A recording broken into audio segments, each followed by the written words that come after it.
Hello বন্ধুরা, কেমন আছো সবাই? আশা করি সবাই ভালো আছো। আমিও খুব ভালো আছি। চলে এসেছি দারুণ একটা রান্নার রেসিপি নিয়ে। আমার ভিডিওটা শেষ পর্যন্ত সবাই দেখো কিন্তু। আজকে করব ভোলা মাছের সর্ষে বাটা। কম বেশি সবাই ভোলা মাছটা পছন্দ করো, অনেকে অনেকভাবে করো। আমি আজ সর্ষে বাটা করব। কী কী লাগবে বলে দিই। প্রথমেই কতগুলো ভোলা মাছ কেটে ধুয়ে পরিষ্কার করে নিয়েছি।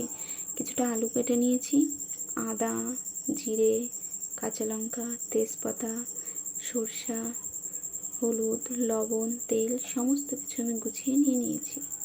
এরপরই দেখো রান্নাটা চাপিয়ে দেবো। প্রথমেই কড়াই বসিয়ে দিয়েছি। এদিকে ভোলা মাছগুলো লবণ হলুদ মাখিয়ে নেব।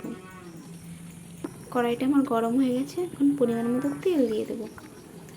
এখন এক এক করে ভোলা মাছগুলোকে ছেড়ে দেবো।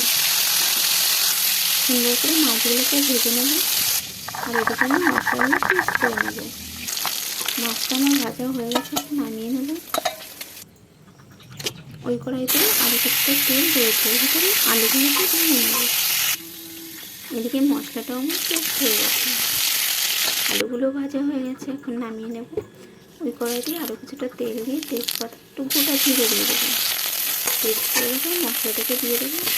দিয়ে ভালো করে নেড়ে করে ভেজে রাখা আলুটাকে দিয়ে দেবো। আলুর ভিতরে একটু লবণ হলুদ দিয়ে দেবো। দিয়ে আবারও আলুটাকে নেড়ে ছেড়ে এখন পরিমাণ মতো জল দিয়ে দেবো। পরিমাণ মতো জল দিয়ে দিয়েছি। এখন কিছুটা সময় ঢাকা দিয়ে রাখবো। এদিকে আমি সর্ষেটাকে পেস্ট করে নেব। তরকারিটা আমার জাল উঠে গেছে। এদিকে দেখো আলুটা আমার গলে গেছে। এখন এক এক করে মাছগুলোকে দিয়ে দেবো। মাছগুলো দিয়ে আর কিছুটা সময় ঢাকা দিয়ে রাখবো।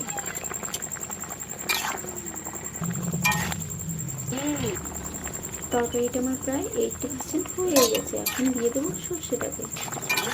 দিয়ে একটু নেড়ে চেড়ে নিয়ে তরকারি আমার একদম রেডি। এখন নামিয়ে নেব। দেখো নামিয়ে নিয়েছি।